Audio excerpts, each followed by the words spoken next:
Okay, so next up, drone operations and best practices. This is going to be kind of a little bit of a back and forth. We'll kind of go through some basic stuff. Safety first, obviously. We'll kind of reiterate what Zach was saying a little bit. We'll show you some best practices. There was a lot of questions I saw earlier as far as safety nets indoors even. Zach mentioned it, very much read the manual. We're actually going to bring up a manual and just show you some of the key points to look at. I mean, obviously some of you have flown these drones, you know these manuals, but you know, it seems like we have quite a wide variety of different drone experienced people here. We'll go into logbooks and tracking flight hours. Zach alluded to that earlier with the tracking your battery statuses, that kind of thing. In addition, we want to start tracking piloting hours. Okay, we'll talk about that when we get there. Look at some flight simulators, okay, because obviously before you turn your kids loose on a $500 or even a $2,000 drone, probably the best thing to do is have them practice online or virtually, so at least they have all the basic maneuvers down. We'll look at some low cost versus high cost, even some free versions. Then me and Zach are going to run through, we're going to bring in our M600, we're going to run through a fairly generic pre-flight checklist, but we like to use it and it's good practice. It's the best practice, I think. So we'll do that. So safety first. Okay, as you see on the left there, the indoor thought process. And I saw a lot of questions earlier about even the little indoor drones, the STEM drones, the Tello in particular. That's kind of I've been in both situations, like what we do here with camps and stuff, or if we're at a show. Typically, if I have a large indoor gym, an area like that, we'll separate them in different parts of the gym because it's not practical to have nets everywhere. But definitely identify roles, and Zach kind of alluded to that. That is a best practice. There's always got to be a pilot in charge. They are in charge, period. Their job is to fly the drone. Okay. Their job is also to coordinate the other team members. Okay, so there should be one voice, and we'll kind of go through that when we're going through our checklist. But a good example of that is when me and Zach are out in the field with this particular drone, he calls out everything we're doing, and I repeat back to him once it's been accomplished, that kind of thing. And so you definitely always want to have the pilot in charge. Safety / spotter, whatever you want to call them, you always want that person. So at least 2 people minimum. With our drones, we like to have groups of 3s. So we'll typically have the pilot role, we'll have the safety / spotter role, and then we'll have what we call the engineer or the maintenance role. Okay, and you can swap those around as you go, but we'll talk about that later. So in an open gym environment like that, if I can separate my groups far enough away, and they're not going to be crazy with their little drones and their spotters are doing their job, you shouldn't have a huge issue with safety. Obviously, if you're doing an event like we did, you saw on our rolling slide deck, we were doing the RAD there tournament in January down in St. Cloud. And you noticed we had a big net partition between us and the crowd. But all of us, like the referees and the people actually participating, were not in front of a net. So we were actually exposed, but we were all watching the field and paying attention. So these are relatively safe drones. With that said, school administrators definitely would have concerns, maybe even on something small like that. Always the best practice to have a net system no matter which way you go. Okay, and that could be as simple as something you see on the left there. If you have a doorway, or especially like a garage door type opening in a shop area, you can just put a net across and have the pilot and the observers be behind it and have the drone be out in the open area. So that's always the best practice. The one on the right, the outdoors, this is always, no matter what kind of drone operation you're doing, this is definitely a best practice. You should always keep your drone downwind from where anybody's standing.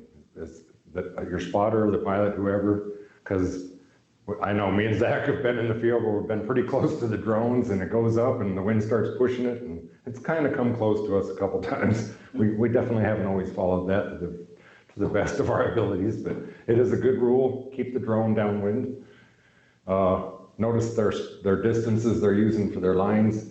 So you got your operator and your spotter are the only ones who should be up towards the pilot line, we'll call that, or the operator line. And then the UAV should be at least 25 feet away from you. Okay. I'll do you one better, especially since a lot of you will be doing this in schools. I highly recommend, a lot of schools typically have a baseball field somewhere nearby. And that to me is the best thing you can do, is use the field for flying and stand behind the backstop. I mean, that just saves everybody a lot of trouble there. And also a best practice, you'll notice their little boxes, their safety kit. Okay, I mean, especially in a school environment, I don't see how you can go wrong having a miniature first aid kit in case a cut, something like that happens. Little first aid kit, possibly a fire extinguisher, you never know. Always have eye goggles, okay? Even the little drones we're gonna talk about, you'll notice in our rad pictures, everybody had eye goggles on, okay? That is something we preach religiously here on any camps we do. We make everybody wear goggles no matter what. That's just kind of a general rule of thumb in aircraft maintenance down to what we're doing with drones. Always wear eye goggles. And girls, a lot of times we'll tell them to put their hair up, put it in a ponytail, anything that's gonna, because you never know when, like Zach said, a little tello comes and gets tangled in your hair, that's not gonna be a lot of fun. No, I spent 10 minutes untangling my daughter's hair from her little drone. She's got even smaller than the tello. Yeah, even those little tiny whoops we were playing with. Yep, wrapped all up in her hair, and it was an interesting time. Yeah, I remember the first time I flew the FPV tiny whoops, the indoor, and these are harmless. I mean, you can, to prove it, the very first time I flew it, FPV, I ended up flying it into the back of my head. Yeah, so kind of lost where I was and just boom, right in the back of my head. I somehow survived. A key item that I'll talk about in your safety kit, on any drone, anytime going out in a drone operation, a lot of people don't think about it, is some type of blanket. Some type of large blanket or tarp, whatever you can bring with you, because there is times where your drone might land and the motors just won't cut off. You can't kill them. We've seen that happen, especially with our older kits. The motors just keep on spinning. You try to disarm them, they're going to keep spinning. Maybe after a crash, you jog something really bad, the motors keep spinning. You don't want to really approach the drone at that point, so the best thing you can do is throw a blanket over it, stop the props, and then find a way to disconnect the battery. Okay, so that is a really important safety issue, I think. And we have actually seen that here, so. Okay, manual, Zach said it best. Pretty much we're all guilty of this. You get a new toy, whether it be a TV, anything, a cell phone. I mean, we're all guilty. We just want to start playing with it and getting right into how to figure it out as we go. That is not a good idea when you just spent $2,000 on a drone.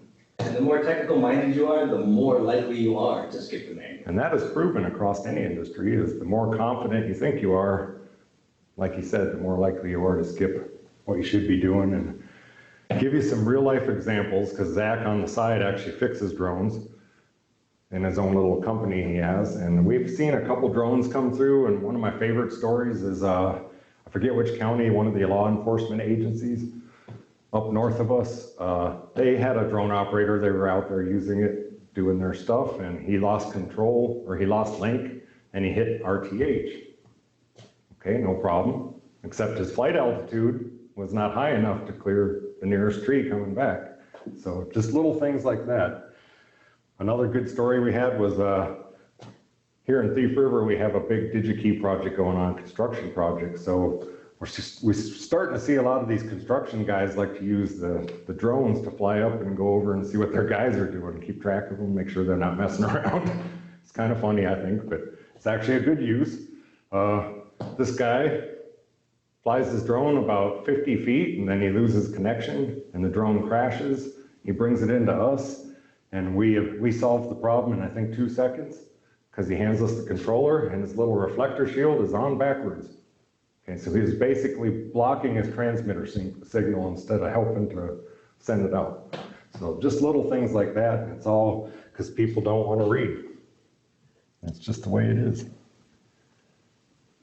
And so we're going to kind of look at, this is a DJI manual. Obviously, like Zach was saying, they are by far the predominant drone maker, and they actually put out really good manuals. Where's my zoom? And no, like we said, nobody likes to do all this stuff, but DJI is really good about this stuff because they definitely want you to be safe and know what you're doing with your drone. And I can guarantee almost nobody's ever going to do this if they buy a drone. They're read before the first flight. Okay, what do you think they're going to hit you with there? All of your basic, how this drone works, what the controls are, and these guys even have videos. Okay, how many people you think are actually going to sit there and read all those documents and watch the videos? Probably very few, but they would save themselves a lot of trouble. And like he was saying, there's some things we want to know about our drone before we ever even take it out. What kind of features does it have? What does RTH mean? Okay, what's it going to do when I hit that? Okay, status. We all know every drone has the blinkies, we call it, the light sequences, even our little STEM drones. It pays for you to know what those blinking lights mean because they're telling you something. If you don't understand what they mean, like for instance, if my little tello is telling me, hey, I need to land because my battery's going below 10%, land the drone. Stuff like that. For one of the first things I like to do is go into specifications. Because like he said, what kind of wind conditions are going to affect this? I need to know certain things, especially environmentally. And this is one of my first big things I want to look at is the operating temperature range. Okay, so for this particular drone, 32 degrees to 104 degrees Fahrenheit. Okay, so that's a pretty broad range. But like he said, some of you are here from California, some are from Arizona, so odds are you're spending about as much time above 104 as we are below 32. Okay, so maybe not the best time to fly your drone.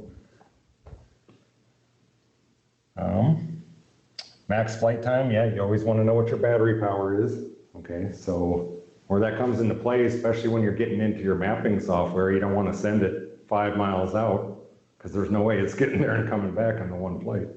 Okay, so things like that. So one thing not mentioned in the operating temperature range here is that's for the drone and the controller itself. Right. As soon as you slap your cell phone or tablet on there, that becomes a deciding factor as well. And in fact, usually the tablet or cell phone will be more sensitive to the environment.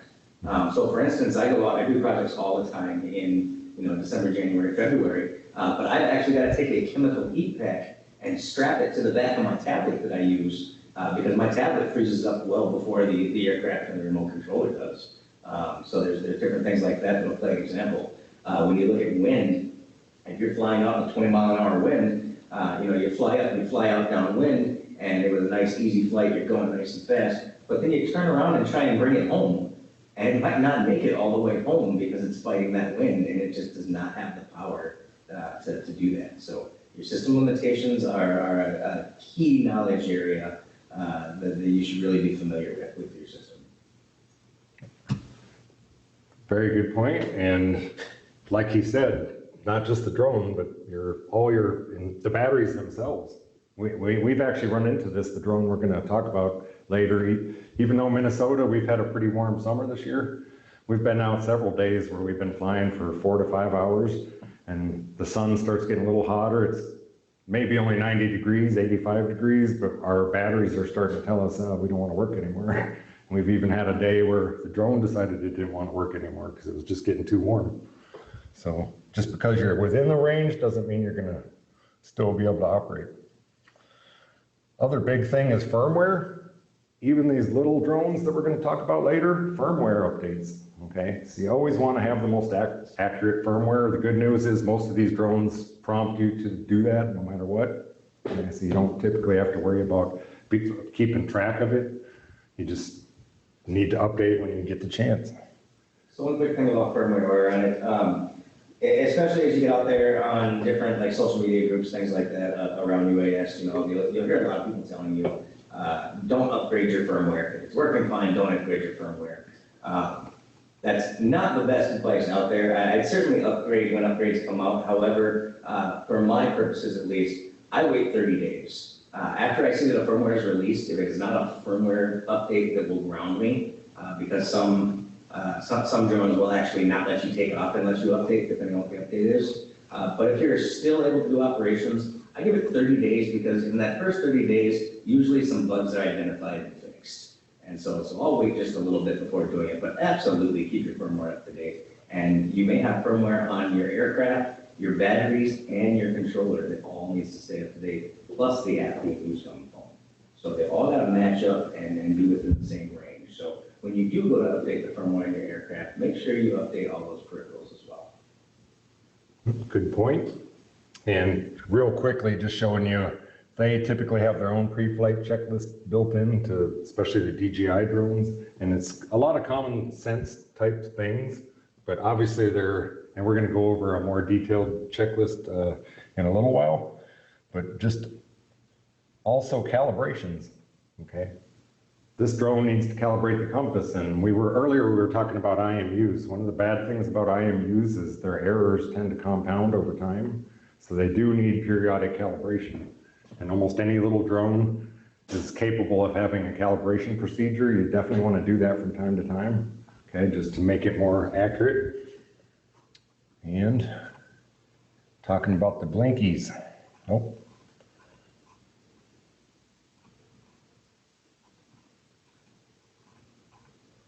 I'm going to have to go back quite a ways on this.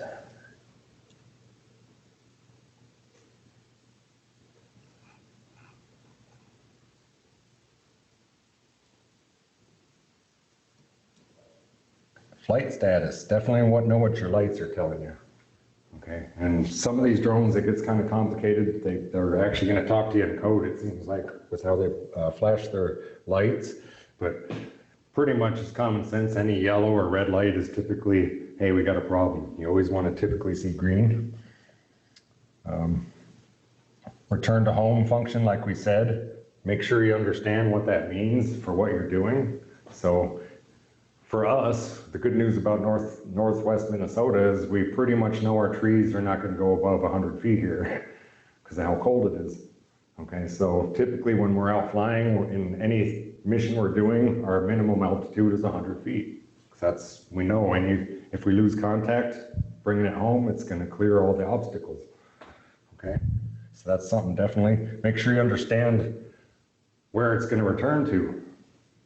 Okay, so most of them are going to return to the point you set as the home point. And that could be right where you take off from, or it could be your first waypoint, depending on how you set that. So you got to understand that. Some of the places we go in the field, the takeoff point is not a very good area. So what we'll typically do is bring it back, and it's still sitting at 100 feet, and then we will manually land because there's too many obstacles to allow the drone to try to auto land.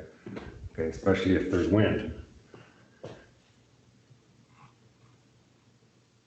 The low battery return, you definitely want battery monitoring, which they all pretty much have now. And like we've said a couple times here, everybody has their threshold, but the lower you take that battery, the more damage you're doing to it. So definitely, I like 20%. That's my level.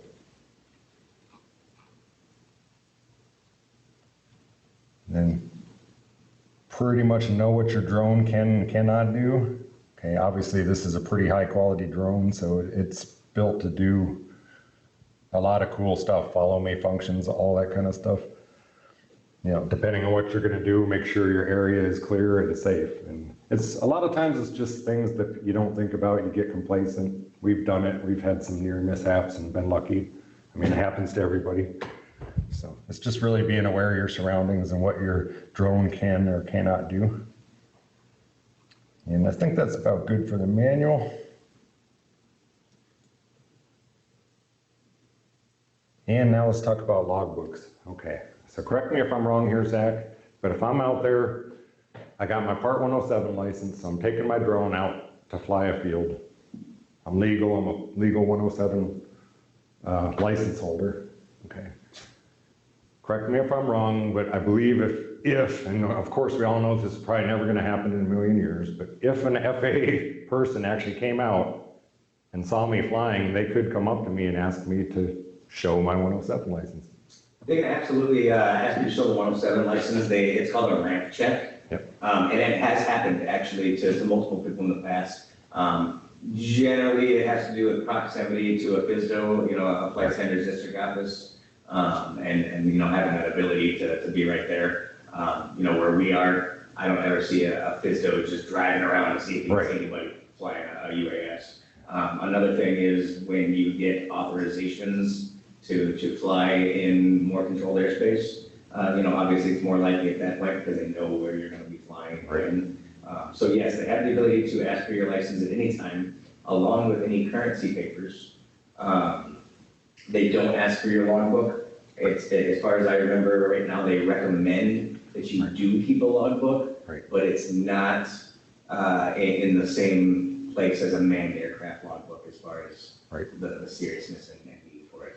That being said, for your own program and for your and your students' needs, absolutely, your students and you should be tracking all your hours, all your maintenance stuff, all your batteries. Even as early as a year ago, I've been in the UAS industry now since 2005 in one way, shape, or form.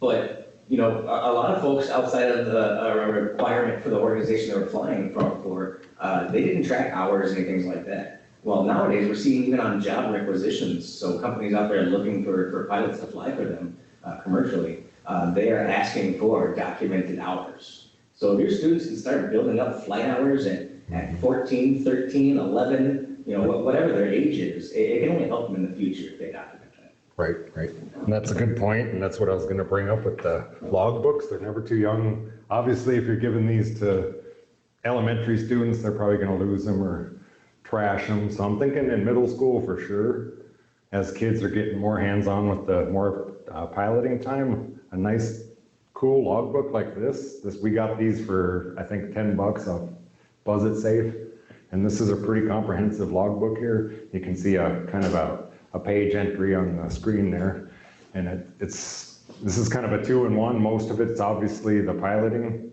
flight hour aspect, but if you go to the back, there's actually a maintenance area too, so you can detail a flight where you've had malfunctions. You can detail what the malfunction was and keep track of that. Okay, so $10, I think it's a good investment.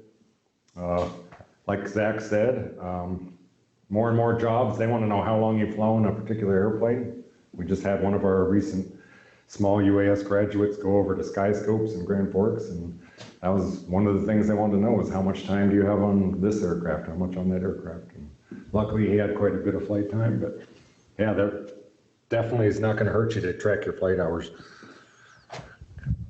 But as far as the overall program, there are some great free resources out there, and this particular one I like quite a bit.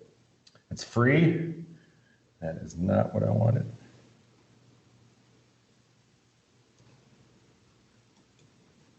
I already had this open.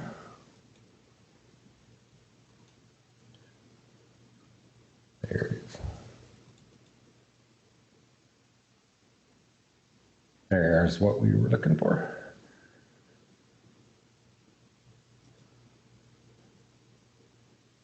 Okay, so here is this is a free product available for download. We'll actually include this on your links that we send you after the surveys come back.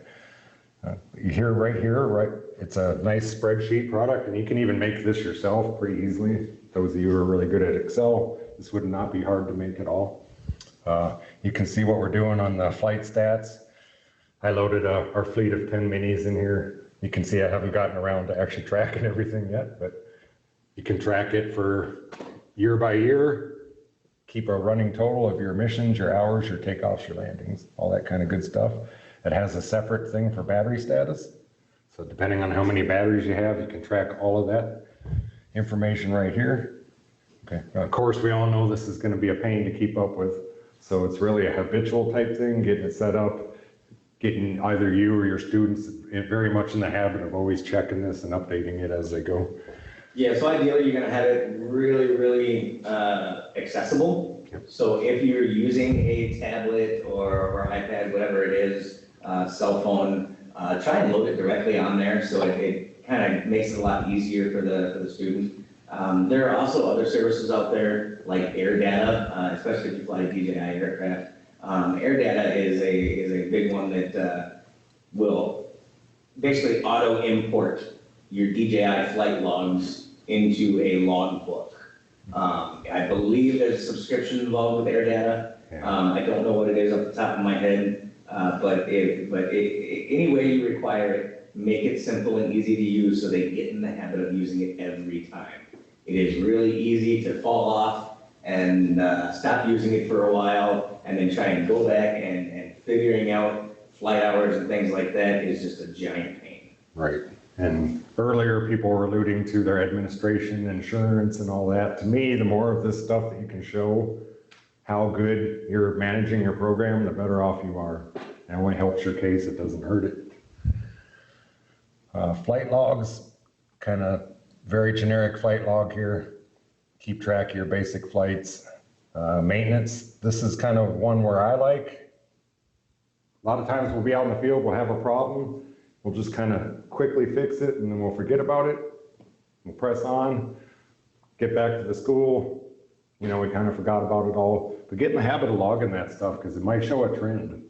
Okay, especially when you get into some of these parts like motors, or batteries even, you might start seeing a trend. Okay, so this is the way you go back and look, see if there is a trend, see if you might have a future problem. Also keeping track of firmware updates. Okay, so worst case scenario, and I do not know this for sure, but I'm assuming if you were out flying, had your 107, were doing everything correct, but somehow you got in a bad wreck. Somehow you hit a car, you hit a person. Obviously that's, a lot of people are gonna be looking at that incident real quick. Okay.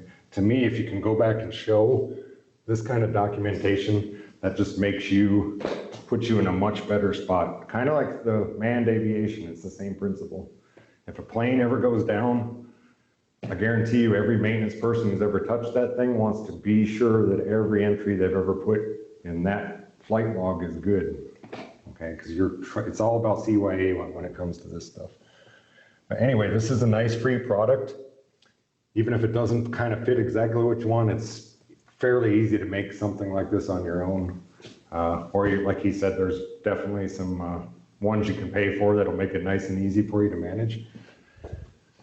But I definitely highly recommend getting in the habit of that. And the good news is most of your program should only have a small fleet of drones, so it's not like we're talking about 50 airplane or aircraft or anything, so should be able to manage it pretty well. Ours here, we have quite a bit of aircraft and they're all different models and variations, so it's kind of a pain for us, but we still try to stay on top of that quite a bit. Okay, flight sims. Before they ever fly, they should be flying virtually, okay? Especially to get used to the sticks.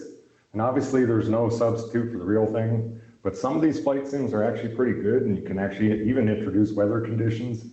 Some of you've probably played with some of these. I'm gonna point out a couple different thought processes here. Okay, so this one, Zephyr. Okay, so to me, this is a good model for a high school that's been flying the larger drones for a while maybe, has a good established drone program, or even a community college like ours, and we're actually going to be looking into this. Okay, they've been around for what, about a year and a half now? Zephyr, or maybe 2 years. I would want to say maybe even 2-3 years. I talked to them the first time about 2.5 years ago, I think. Yeah, we've talked to them periodically. We've had trouble kind of getting up with them and getting firm, somebody who could give us no kidding how exactly much it's going to cost us. I will be honest, it always scares me when I go to a website and you click on pricing and they say, hey, call the sales rep. That always scares me right off the bat. What I will say about this one though, and we are definitely going to be taking a hard look at this ourselves when we, before we get back into school this fall. What this one I like is the fact that it will basically grade your students and has a great, what you call, learning management system.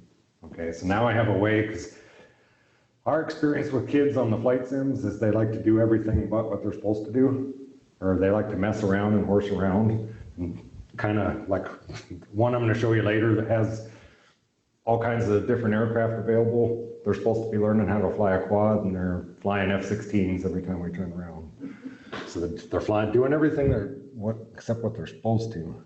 But One of the things I like about this thought process, and I'm sure you're gonna pay for it unfortunately, is, I'm looking for what I'm at. This gives you a way to basically manage, I'm just gonna click on this.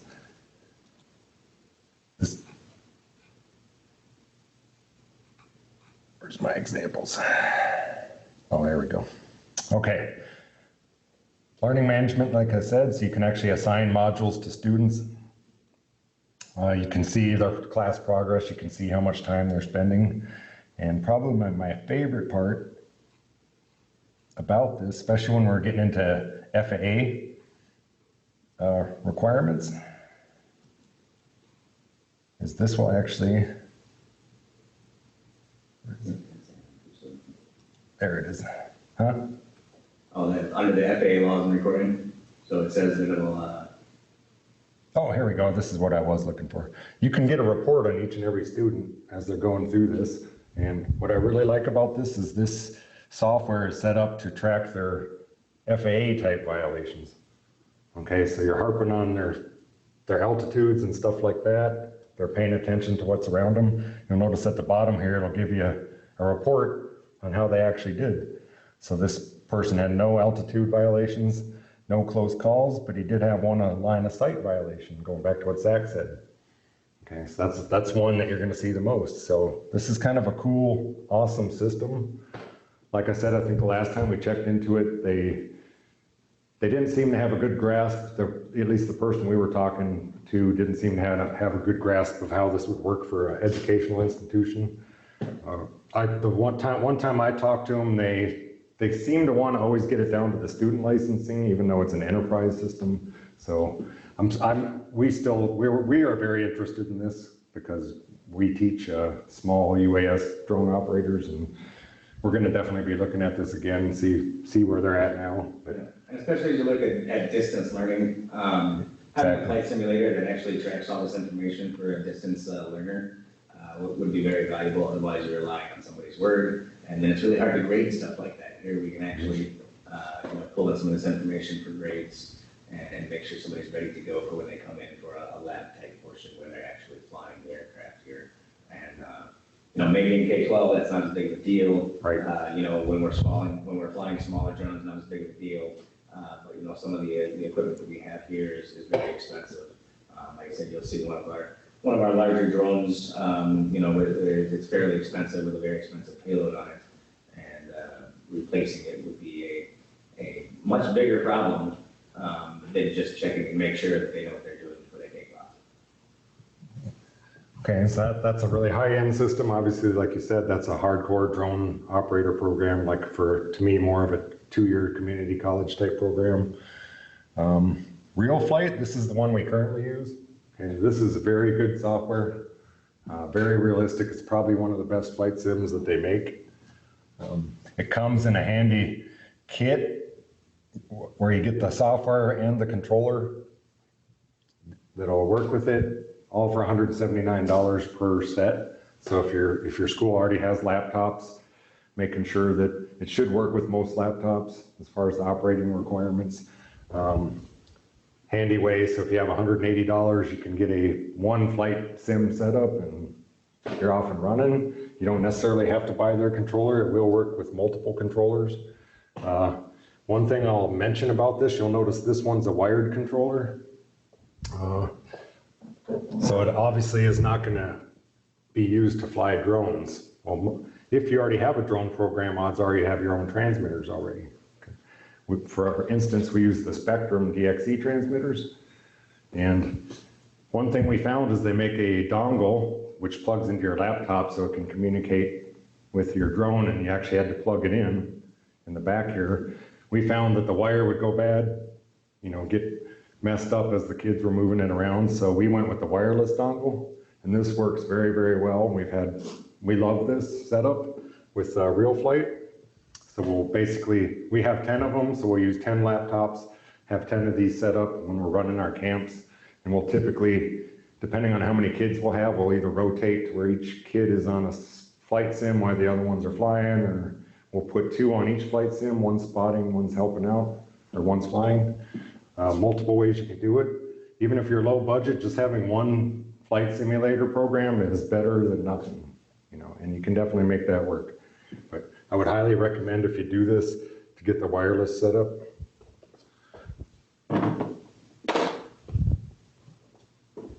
And this is the one I was talking about. Excuse me. This, in addition to quadcopters, has about every aircraft known to man, to include the Osprey, the F-15s, the F-16s, biplanes, everything you can think of. Our biggest problem when we're running camps is keeping the kids focused on the quadcopters, because every time you turn around, they're trying to fly something different, which is kind of funny, but they're, you know, they're being kids. Another funny thing I found about these simulators is we run them through the camps, and you'd think they'd be ready to go fly their drone for real. But sometimes, depending on the kids, we'll have kids that are just so stuck and focused on the simulators, they don't even want to fly the real drone because they're having too much fun with the simulators. So this one's actually a really good simulator. And then, of course, we always have to have something for free, right? Because, or really low cost. The problem with all these is, you know, depending on your budget, may not have the money for that. So this one, Free Rider. This is a very cheap flight sim. Okay, so for $5 you can get the basic package, but there's also a free version. The only problem with the free version is you're only going to get the one scenario, the desert scenario, but you'll see there's still obstacles in there. And I've actually hooked up to this. It's very easy to use. It'll support quite a few controllers, and it'll tell you which ones they support here.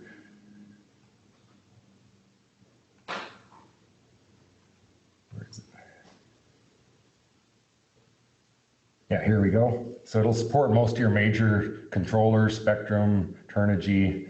It'll even support Xbox and PlayStation. Okay, so these are common things that you might have, or somebody in your class might have, as controller-wise.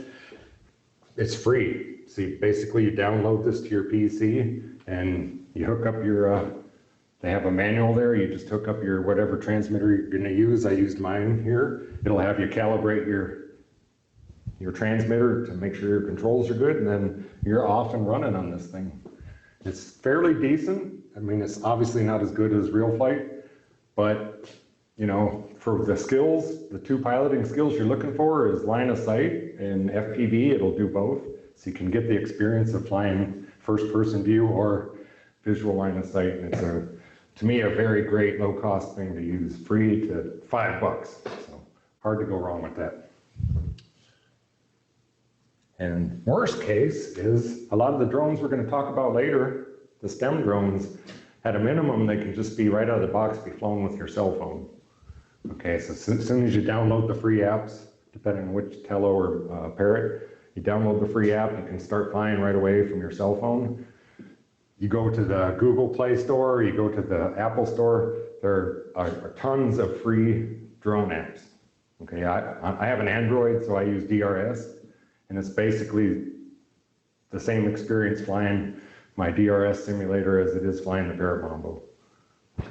Hardly any difference. I can go FPV or line of sight. So no reason not to be able to have access to flight simulators. Okay, so pre-flight and post-flight checklists. Okay, this is where we're going to run you through our M600 here.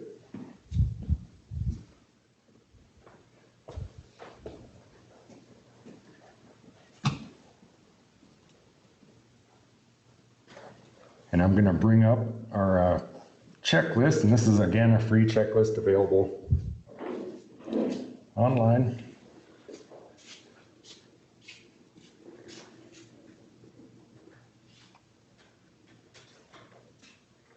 And we like this checklist. It's pretty thorough, and it's very generic in nature. And of course, some things are going to apply, some things are not, depending on the drone you have. Upward camera adjustment here.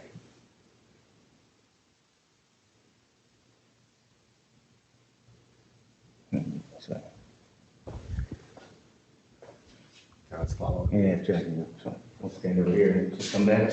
Yep. I'll just stay over here so you can, hopefully everybody can see that. Where the camera some. Huh? Use the pad there, lower. Yep. Grab. Oh, too much. Yeah, we're playing with our technology here. We lost some zoom in there. There it goes. Okay. Is that okay here? Okay. Kind of makeshift, I know, but. Okay, so very first thing, this is a good habit to be into anyways, print one of these out for every time you're out and go flying. Okay, so you want to know who's the pilot. In this case, it's going to be Zach. Make him be the pilot. Certification number, that's always a good thing. Have your license number there. Location where you're going to fly. Aircraft type. Aircraft certificate, and we're talking about the N number there. So if I'm flying a UAS, it has to have an N number. So I want to know that. So we say N number, but they've actually moved away from giving true N numbers. So you will get a registration number for your drone. It no longer starts with N like most airplanes do. So. Okay. Definitely want to know some of the main things they ask about is my mission time and within 5 miles of an airport.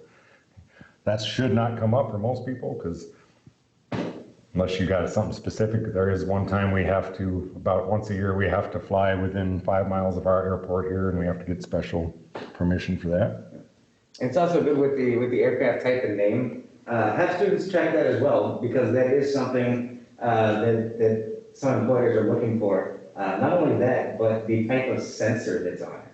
So if you're using multispectral, thermal, LiDAR, anything like that, have them capture that data in their logbooks. And this one to me is important, your mission description, your route, okay? Good description of why you're there, what you're trying to do, a general good route, because hey, if your drone goes down somewhere, at least it gives you an idea of where it should or might be as far as going to start to look for it. This one is meant for one aircraft on one day, but maybe multiple flights, okay? So definitely, maybe I'm gonna fly that one twice in one day, so I can have separate flight notes for each flight.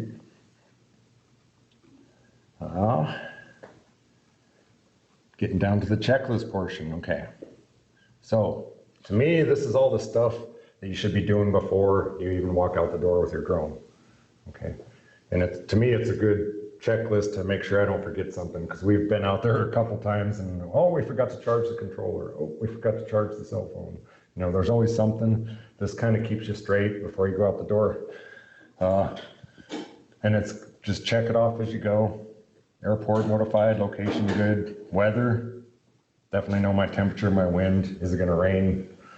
That kind of stuff. Firmware up to date. If you have a SD card, make sure it's installed correctly and it's formatted. Batteries. Okay, so this checklist doesn't work for us right now because we have 6 batteries on board to fly this guy. So we only have 4 here, but we could just write that in somewhere else or update this and make it fit what we want to do. Like I said, making sure all your things are charged, controller, tablet, phone. If it's got a camera system with a gimbal, make sure the gimbal locks are in, extra propellers, all that kind of stuff, cables, sunshade even, depending on what kind of day it is, you might want to have a nice sunshade. We've used that before. Tools, we've done this several times. We've gone out there and, oh, we forgot to bring our tools, okay? So definitely bring your tools that you might need for your drone. Flight plan entered into the software, okay? So depending on which software package you're using, on this one we use the Litchi app for the flight planning on this one. So what we've done, or Zach has done, is we typically, all the places we fly over and over, we already have them mapped into our software so we don't have to get out there in the field and figure it out. I mean, so there is some of that a little bit sometimes, but it's definitely cool to have it all set up before you ever go. And that'll definitely depend on what it is you're doing. Can you all hear me when I have this mask on here, or should I move away from Tom? So it's also going to depend on your mission, what you're trying to do, how you're trying to fly. If you've got students up there and you're teaching them free flight, obviously there's not a lot of mission planning outside of, hey, we're going to stay in this area, we're going to make sure we're geofenced. But there are apps out there, like Pix4D Captures one, allows you to go out and automate, and with an automated function to map out an area. that you can later stitch together. Litchi gives you a ton of different control. Litchi is one you pay for, fixed word capture is free. But so depending on what you're doing and how you're doing it, and most importantly, whether or not you got some kind of signal. So if your tablets are not cellular connected, and you need to load a flight plan, you may have to do it while still in the classroom on Wi-Fi. So just little things like that that you need to make sure that you get a handle on before you try and introduce 20 students to it out in the middle of the field where you don't maybe have any Wi-Fi or cellular signal or something like that. So. Notice again, best practice, it's telling you to have your logbook packed. Okay, so my piloting log, basically this form could serve as that for that particular mission. Now I get to my launch site. Again, quick weather check, obstacles, interference, and know my surroundings, know how high I'm gonna have to get, what I'm gonna have to clear. Human activity, obviously. Our kind of rule of thumb is always have at least one spotter, sometimes we'll have 2 spotters. Okay, because like he said, where we're flying, crop dusters pop up and you gotta be ready. Launch pad, so we didn't bring it in here, but we have this big orange circle, so it's a definite identification of a drone launch pad. I mean, I guess you don't have to have it, but it is the best practice, I think. They're really nice to use, especially if you're using a camera, and especially to use like a baseball field if you're near the infield. As those rotors spin up, it's going to start kicking little rocks and dust.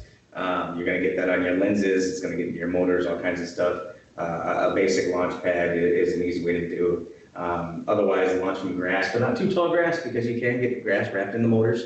I've seen it happen before. And then also when it comes to obstacles, you as the teacher should go out to wherever you're going to be without your class and figure out what the obstacles are, and then figure out rough heights. And the easy way to do that is to power on your aircraft and let it, usually your gimbal for your camera will naturally point straight forward.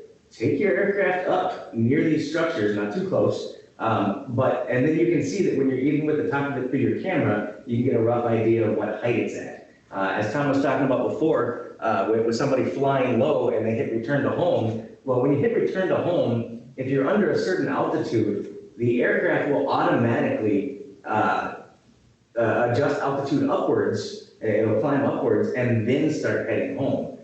So if you're down near the base of, say, a water tower, a lot of these water towers, they have a fairly skinny base with a big bulbous top. So if we're down near the bottom of a water tower and we can return to home, we could very well cause that aircraft to ascend and hit the structure itself. So having a good idea of the height and location of anything around you, power wires, phone wires, things like that are also important. But just having a good idea so you can tell your students, hey, in this area we have an obstacle and it's at this height, so if you're flying over here, you must be at a minimum of X feet. It'll really help you in the long run. It'll also give some rules and structure to your flights for your students. So. And I'm going to kind of harp on this safety briefing a little bit, okay, because again, this is, I think, something that people overlook. And what I'm getting at is, Zach's the pilot in charge, so he's really in charge of the whole operation, no matter which way you cut it. He's responsible for me, what I'm doing, the safety of the whole crew, okay? It's got to have the pilot in charge, that's what they're there for. Okay. One of our bad habits, and it's easy to get complacent because we typically work together we'll be flying like 6-7 hours a day sometimes, over and over and over, many missions. We get in the habit of just taking for granted that we're on the same page, but sometimes somebody might be spacing out or something, and it's very easy to make a mistake, okay? Because especially when you're doing something like this, there's a lot of steps in between before props start spinning, and he might have thought I disconnected something before he hits arm, and I might not have. So it's get the safety briefing, make sure everybody knows what the whole process is going to be. Pilot and command, call out what you want people to do. If I'm the guy working on the drone, I'm going to call back that it was done. So for instance, he'll say clear, and that's one of our biggest ones. When we're getting ready to actually fire it up and send it up, he'll say clear. I'll stand back, look around, and I'll say clear. And then he knows he can arm it and send it up. So very important steps. True communication is a big deal. So anytime you can stress that with your students, well, we all know good communication, it works in any field, whether we're talking, drone STEM as a whole or just, any workplace environment. So getting them used to talking and communicating with each other about exactly what's going on has benefits on all sides. Yep. Then kind of late in the game, I would do this actually before I even left, is actually inspecting the drone, because I'd hate to get out in the field and see that I have a bad prop when I'm ready to fly. But definitely right before you fly, you still want to take a second look. Okay, so I want to definitely make sure all my things are turned on, the batteries are good, they're working. My antennas, notice this one has 3 GPS antennas on the top. They can be placed up or down. Okay, when they're stowed, they fold down, so I want to make sure those are actually up before I'm going to fly. So that would be definitely something we would want to check.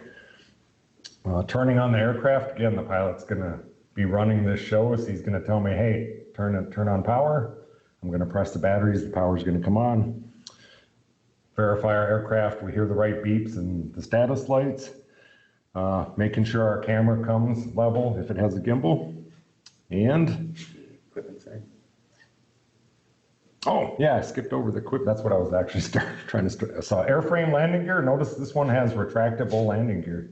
Let's see if we can, I don't know if you can see it, but so these long landing gear actually have a servo in there that after it comes up off the ground, it retracts. So making sure that your servo cable is good, making sure that your springs are good, have good tension, that your landing gear itself, the pads on them are in good shape. You want it to sit nice and level on the ground. All that will go into play on the landing gear side. If you're using something like a Mavic or a Tello or a Phantom, their landing gears are generally, you know, little struts that are fairly small, easy to inspect. Look at it, make sure there's no cracks or anything like that. So. In this next area we talked about earlier, propellers, they will definitely cause you a world of hurt, so definitely look at your propellers.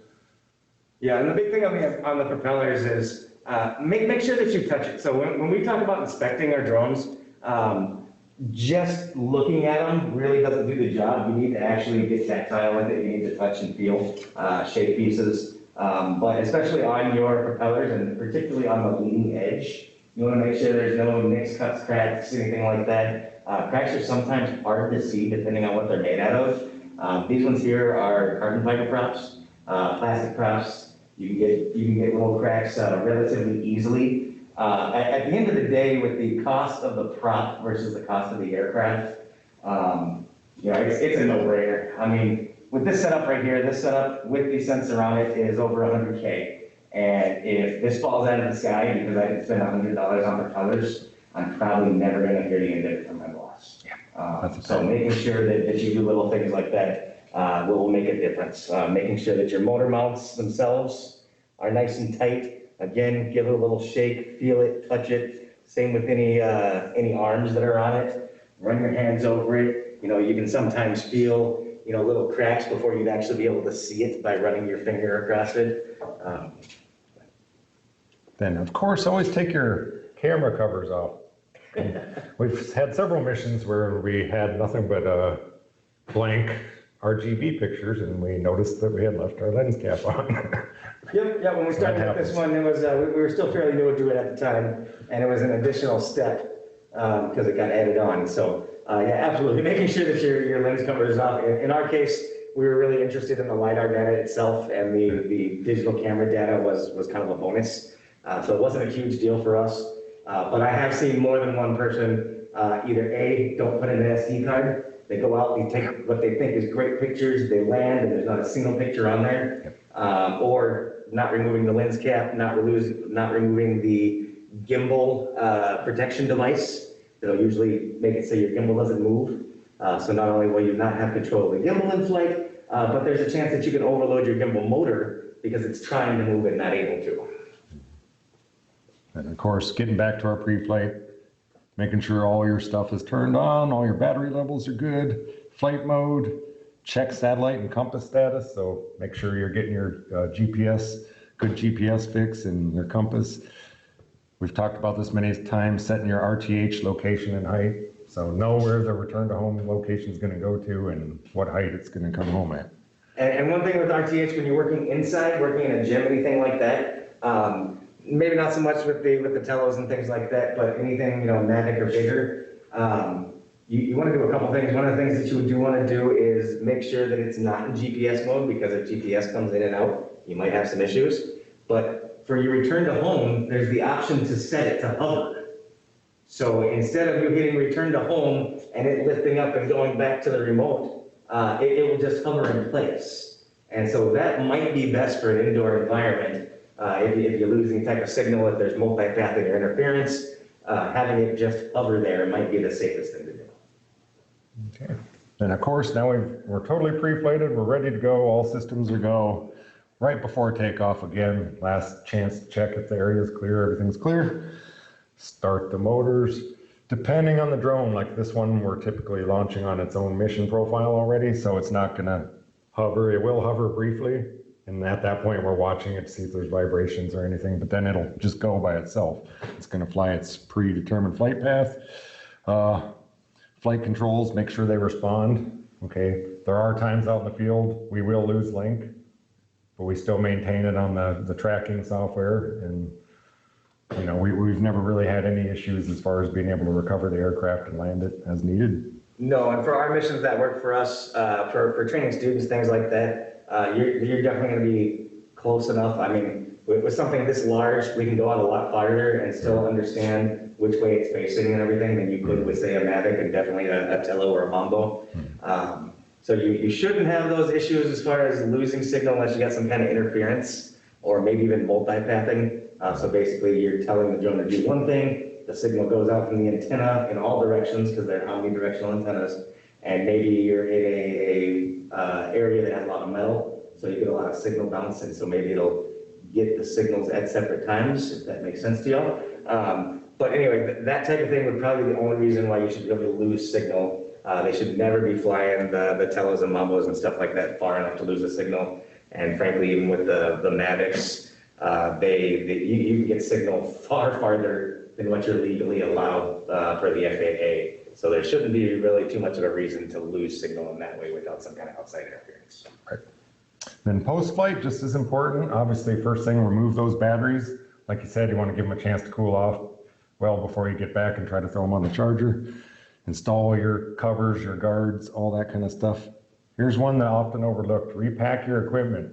Okay, especially on something like this, really expensive drone. It kind of takes about a good 5 minutes to set this up, get it all ready for flight. So it is kind of a pain in the butt. It's tempting to just want to throw it in the back of my pickup as is, so it's ready to go. Don't do that, even with something like a Phantom, because don't just throw it in the back seat. Put it back in the case. Okay? Remove the propellers, fold the antennas. It's a pain, but you know, when it comes to longevity of your equipment and getting the right skills to your students, having them go through those steps just really helps. I mean, if they learn that that is just a part of flying it, it doesn't become anything extra they have to do. Right. It just becomes part of the process, and it makes their equipment last longer, makes your equipment last longer, and that's good all around. So they give you those cool cases for that very reason, to protect your drone. And last but not least, notice complete the flight log. Okay, so as soon as you get back, update all your flight logs, your hours, your maintenance, any issues you had. Just good general practice to get into. yeah. And if you have them running in groups, you can have them help each other with the flight log. So the person who's the visual observer, as soon as the motors get started and they're getting ready to take off, the pilot, have the visual observer write down the time for takeoff. And then when it lands, have them write down the landing time. They could even just swap books. So that way the visual observer has the pilot logbook, and maybe that's part of their duties, is the first thing they do would be to write those down. And so that way they're tracked in there, so. All right, and that is it. Are there any questions? So of course, during this time, your moderator is standing up here. So That's let me run okay. back to where the computer is. That's okay. And we will see how many questions have popped up in the time that I've been up front. Yep.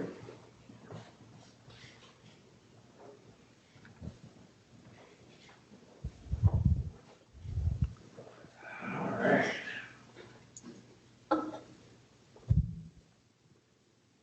Let's see.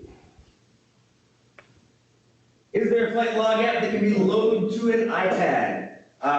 Yes, so AirData is a big one. I believe that is iOS compatible.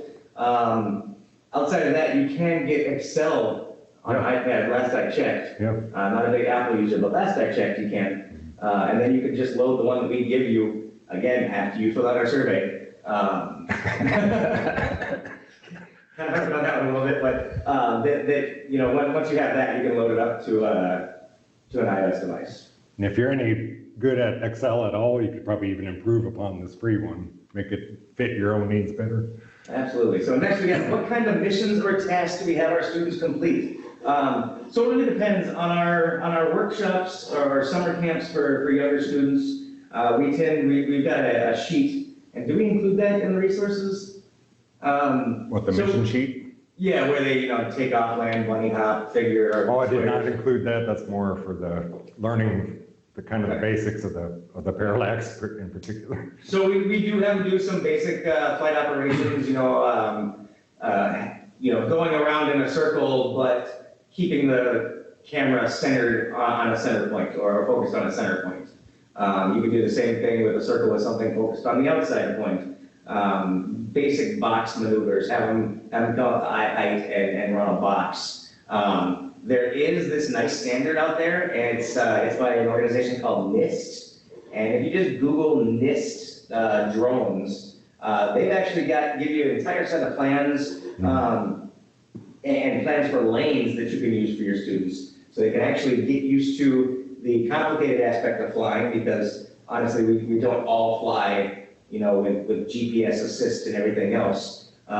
So there is quite a complicated set of tasks through that NIST standard. And the good news is that NIST standard has actually been adopted by some other organizations. For instance, there is Flight Safety International, I believe, uses the NIST standard for training their public safety folks. The AUVSI top certification actually refers to the NIST standard. So there's a lot of benefits to getting them used to that very, very early. And as far as other missions, so when I have students here in my course, basically I include them on any of the grant work that I do. We're fairly regularly doing grant work around UAS and UAS use cases. For instance, you just saw the LiDAR-equipped aircraft that we were going out. We were working with our watershed district to actually image the bottom of ditches for the last bit before they go into the river, with the idea that we're going to be tracking erosion and sediment movement. We're also going to be tracking different geographical features within there, so bank sloughing, beaver dams, trees down, things like that with this system. And so we had 54 ditches to do a year for 3 years. And every time that we had a student in course, we actually brought them out to do some of that grant work with us so they can make it a part of their portfolio. Alternately, we've been working with the local city for a thermography inspection of the city itself. So all the city buildings and some residential buildings, and producing a thermal map that we're gonna, that we turned over the data to the city so that way they can turn it over to their residents with the idea that they can improve their carbon footprint and lower some costs by redoing insulation and windows and doors. So bringing students out on that, while a bit more difficult, because that usually happened in the middle of the night, because getting the parameters we needed for the environmental factors. But yeah, so anytime we have any type of grant work that's actively going on, we include our students in that grant work so they get included in their portfolio. Let's see. High school's given us a lot of freedom to start our program. We're looking at graduated task levels for students to complete, large athletic field utilized. Yeah, that was the second part of that. So yeah, absolutely. I really, really point to that NIST standard, NIST. So just Google NIST. I'll include that on my links too that I send out. Okay. It's absolutely comprehensive, and I believe there is different levels within there, and there's certainly different lanes, like testing lanes that they use there. And they'll actually give you the plans to build it out of low-cost materials like buckets and lumber. Yep, absolutely. It's made to be a really low-cost solution that's available to a lot of folks. So next, do we ever store our batteries in a cooler within the field to offset higher outdoor temperatures? Absolutely. So we usually have the opposite problem up here, is we have lower temperatures and we need to keep the temperature up a little bit so that way it can be used. But I've seen coolers with ice packs. Just make sure that your ice is not going to leak in there. Obviously, that's going to be a big issue. We use chemical heaters in the wintertime, and I'll throw them in there. Either that or depending on the weather and whether or not my truck's gonna be running, keep them up in the front seat instead of back in the back. You know, one of the things when we're doing thermography is you want your camera to warm up to the ambient temperature, whatever that may be. So moving your drone and the camera itself into and out of a warm environment or a cool environment when it's out warm outside can actually be stressful for the equipment to a point. And obviously when using the thermographic, because it's gotta come to the right temperature, you know, it's makes us wait even longer before launching anywhere. So having the aircraft with the camera system, say in this case in the bed of my truck, and the batteries inside the cab of my truck, absolutely makes a difference to how expediently I can capture the information I need and how much time I have to spend out in the field. One of these flight simulators work on Chromebooks. Any idea on that one, Tom? I know the FPV will. I am actually researching that because I know there's all different level of Chromebooks, anywhere from the low level all the way up to like over $1,000. That's one of the things I am looking for our program, is to figure out which Chromebook will work for the flight sims and the coding and everything else we need. Okay, so I have not dug into it, but all the requirements are, if you're talking about real flight in specific, they go right on their site, they'll give you the what your minimum requirements are for your computer, but I'm pretty sure it'll work on most of your Chromebooks. Maybe not the very cheapest models, but that's what I'm actually looking at for our program, is to get a fleet of Chromebooks, one for each team of drone kids. Okay. Yeah, so we're looking at that same thing. So yeah, so I guess that the answer is really not sure on that one, but the individual websites for each individual simulator should list basic requirements for an operating system or hardware. So having to go out there, it's kind of a pain because you have to go to each website and investigate. Right. But it can be done, and there should be a dedicated section. And those are just 3 flight sims. Obviously, I've never seen every flight. There's a ton of flight sims out there, all different varieties. These are just the ones we've used and are familiar with. So. Yeah. And then do laptops work best versus desktops and iPads? I'd say it really depends. We use laptops a lot. I like the laptop because it typically has more capability as far as the graphics and stuff of a flight sim, because we want our laptops or our device to cover everything we do for the drones. So. Yeah, and we also, we take them place to place a lot. Right. So they're kind of out there, but I mean, if you've got an existing computer lab, and don't reinvent the wheel. Talk to your IT team, get it thrown on there, and away you go. We do actually have it installed on some desktops around here in the areas that we typically use them. Yep. So we've got a bank of about 10 that are near our flight area, and we'll set those up every time. We'll augment with laptops, and when we go out to other schools or organizations and do training or do some of these summer camps, we bring the laptops with. Yep. So I like the flexibility of laptops. Mm-hmm. However, if you've already got a computer lab and you're just loading a flight sim on it, I mean, don't worry about spending the extra money. Find another place to spend it. When you're working with drones, there's always another place to spend money. Yeah. So. Yeah, definitely. All right. What was that website from Ed Fry? Ed, can you be more specific? Which are we talking about? The go ahead. That was when somebody was asking about the different types of, I don't want to call it obstacle courses, but different types of tasks that there's. Yes, gotcha. So that was NIST, and we're going to include that link for the NIST standard in the resource and presentation package that you'll get after you do your survey. But if you just Google NIST and drones or NIST and unmanned aircraft systems, that's NIST. That should get you pretty much in the right place. Okay, thank you. Yep. And let's see, Julie, can we map invasive species like buckthorn without even getting into high-end LiDAR cameras? LiDAR, I probably even shy away from that when it comes to this one. What you're really looking for is a multispectral camera. So it's yes and no. A lot of it's going to depend on the height that you fly, the speed that you fly, and how prolific that specific species is. I mean, if you're looking at one stem in a sea of wheat, it might be a little more difficult without a more specialized camera. There are also ways to modify RGB cameras to where they do pick up some of the near IR, which is where a lot of the multispectral start, that'll allow you to see some difference. Thermal cameras also have the potential to, but then you're at a case-by-case basis. If it's roughly the same color and roughly reflects the same spectrum and holds light and heat in much the same way, on a thermal, it's really going to look relatively close to everything else around it. So it really depends. We've had great success with a near IR camera, so not quite thermal, but a near IR camera going out and imaging fields, and we were able to, for instance, pick out wild oats in the middle of rye fields, even when they were very, very small groupings of the wild oats. So there's quite a bit that you can do on that. It's really case by case, but ideally when you're looking at something like that, you're looking at a multispectral camera. And those can vary in price quite a bit. Julie, I believe you're in Minnesota, so if you look at Centera's website, they'll sell it to you anywhere in the world. But Centera is actually located in Minneapolis there.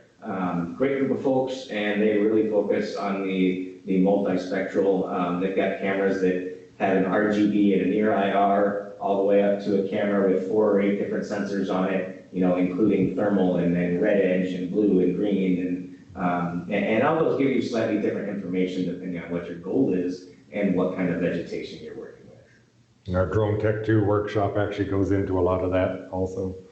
Yeah. For happy hour today, we'll actually have Steve Sorensen, our geospatial analyst specialist. He'll be on the panel here for happy hour also. And as far as lower end solutions, you can always find lower end solutions. What you need to find though is the solution that works for you. I can get a cheap thermal camera, but is it going to work if I'm flying 100 feet off the ground and I'm looking for a lost child? Alternately, I can, pay out the nose and get one that I can fly at 10,000 feet and still pick up that kid. It really, it's a use case and what you need it for. There's always a cheaper option out there, but it might not be the option that actually works for your case. Well, let's see, multi-spectral sensors best for mapping vegetations and high space resolutions, absolutely visible in near IR bands. There's also the red edge, green and blue that are really good depending on what you're actually trying to get out of it. There are a bunch of different indices out there that can be used to mathematically look at your data and determine all kinds of stuff from how much water content the soil has, where your low spots are, where your high spots are, how healthy your plants are. We've been able to detect, what are those little big bugs? All right, lost my mind at this moment, but there's an invasive pest, they're very, very small bugs that we were able to pick out an infestation before you could see it visually, simply through the use of a multispectral camera. So there's lots of different things. When you're looking at flying over district buildings to reveal energy leakage, for that specific use case, I'd say that depending on what you're doing, you possibly would not need a radiometric camera. Whenever you're talking inspections, you want to be able to quantify your answers. So with the radiometric camera, we actually get and save temperature data from each individual pixel. And that works great because when we go and we go to our administrator, whoever owns the building, and we say, hey, I'm seeing X, Y, Z, and here's the numbers to back it up, as in this piece right here is this temperature, and this is this temperature. That's more of a quality data, with quantified numbers that you can bring forward. So anytime that somebody's trying to do inspection, I absolutely recommend a radiometric camera. If you're just teaching students to learn the basics, if you're talking fire technology, search and rescue, things like that, then we're less interested in what the exact temperature is. Rather, we're looking at the temperature difference. So if we can say, hey, those woods are cold, but here's a warm spot in the woods, it's either a deer or a kid. That gives us usable data that we need. we wouldn't necessarily need to say that the kid is 94 degrees Fahrenheit, we simply need to pinpoint and get out there.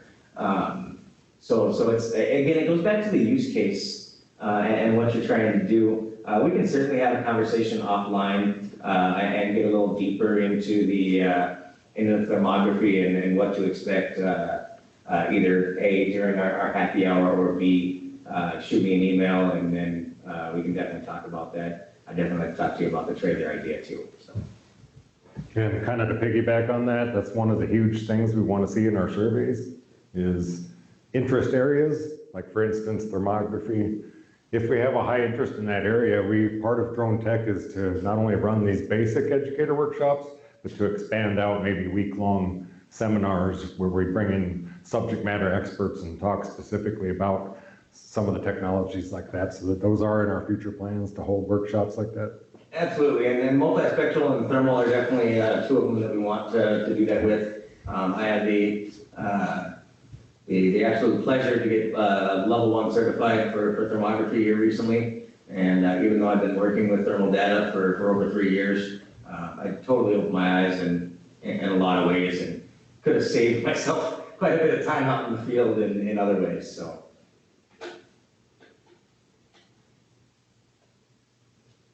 And any other questions we have, or anybody that I not answer somebody's question? Let me just look through again.